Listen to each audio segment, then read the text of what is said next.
श्रीकृष्णाला मोरपीस इतकं प्रिय आहे की ते सदैव आपल्या मुकुटामध्ये त्याला धारण करतात. याच मोरपिसाचे वास्तुशास्त्रामध्येही विशेष महत्त्व सांगितले जाते. घरातील कोणत्या स्थानी मोरपीस ठेवणे लाभदायी ठरते, तसेच मोरपिसाच्या कोणत्या उपायाने घरामध्ये सुख समृद्धी नांदते. आपल्या पुराण कथामध्ये अशा काही वस्तूंबाबत माहिती दिलेली आहे ज्या देवाला अतिशय प्रिय आहेत, तसेच ज्या आपल्या घरांमध्ये विशेष स्थानी ठेवल्यास आपल्याला सुख समृद्धी प्राप्त करून देतात. आज अशाच एका देवाला अतिशय प्रिय असणाऱ्या वस्तूविषयी आपण माहिती घेणार आहोत. आपल्याला माहीत आहे की श्रीकृष्णाला मोरपीस इतकं प्रिय आहे की ते सदैव आपल्या मुकुटामध्ये त्याला धारण करतात. याच मोरपिसाचे वास्तुशास्त्रामध्ये विशेष महत्त्व सांगितले जाते.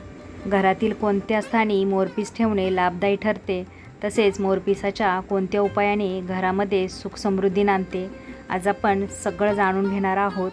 तर हा व्हिडिओ अजिबात स्किप न करता शेवटपर्यंत नक्की पहा आणि व्हिडिओ आवडल्यास व्हिडिओला एक लाईक जरूर करा. हॅलो, नमस्कार, श्री स्वामी समर्थ. मी रेश्मा तुम्हा सगळ्यांचं रेश्माच्या दुनियादारीमध्ये पुन्हा एकदा स्वागत करते. मोरपिसाचा एक उपाय तुमच्या घरातील सर्व वास्तुदोष नाहीसे करू शकतो.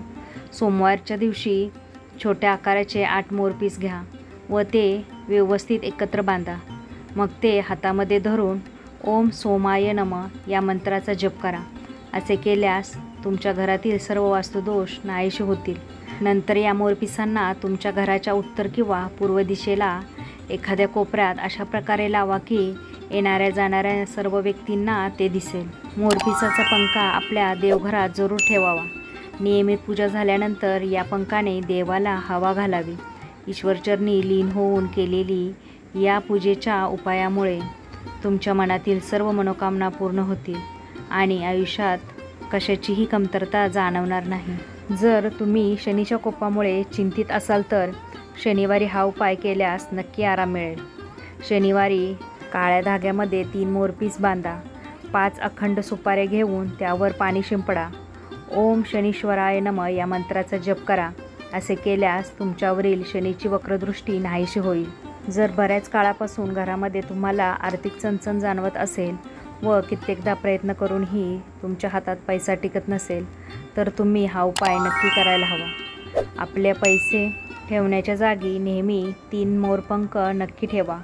असे केल्यास आई लक्ष्मीची तुमच्यावर कृपा होते आणि घरात धनसंपत्तीची वाढ होते असे मानले जाते. वास्तुशास्त्रानुसार असे मानले जाते की घराच्या प्रवेशद्वारातून नकारात्मक आणि सकारात्मक ऊर्जा घरामध्ये प्रवेश करतात. त्यामुळे मुख्य दरवाजावर मोरपंख लावल्यास घरामध्ये कोणत्याही प्रकारची नकारात्मक ऊर्जा प्रवेश करत नाही. तसेच दृष्टीदोषापासूनही रक्षण होते. मुलांच्या खोलीत मोरपीस नक्की लावा. श्रीकृष्णाला मोरपीस अत्यंत प्रिय आहे आणि लहान मुलेही बाळकृष्णाचे रूप आहेत असे मानले जाते. त्यामुळे ज्या ठिकाणी बसून मुले अभ्यास करतात त्या ठिकाणी मोरपीस जरूर लावावे. असे केल्यास मुलांच्या एकाग्रतेत वाढ होते आणि वाचलेल्या गोष्टी त्यांना कायम लक्षात राहतात. तर मंडळी, तुम्हीसुद्धा मोरपिसाचे हे उपाय नक्की करून पहा. तुम्हाला आजचा व्हिडिओ आवडला असेल तर व्हिडिओला जास्तीत जास्त लाईक करा, शेअर करा आणि सबस्क्राईब केलं नसेल तर चॅनल सबस्क्राईब करा. पुन्हा भेटूया आपण उद्याच्या नवीन व्हिडिओसोबत. तोपर्यंत सगळ्यांना श्री स्वामी समर्थ. जय जय स्वामी समर्थ.